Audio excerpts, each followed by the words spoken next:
Wag na natin silang patulan, doon na tayo babawi sa eleksyon. Ma'am Kitty, pwede pong manghingi ng konting speech lang para po sa mga kababayan natin.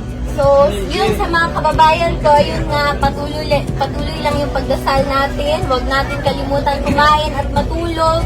Pahinga tayo, tapos wag na natin silang patulan, doon na tayo babawi sa eleksyon. Tapos, alagaan yung mga katawan, ha? Oo, alagaan yung mga katawan, matulog. Ma'am, pakisama na rin po mga OFW, ma'am. Oo.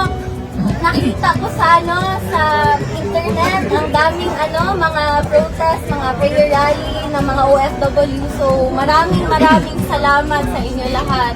Yes, So, ma'am. malaking bagay to para sa akin at sa pamilya ko. Kasi wala kaming hinihingi, yung dasal nyo lang, yun lang, okay na kami. Okay na kami. Dasal at suporta, yun lang talaga. Mag-vitamins kayo ha, may vitamins dito.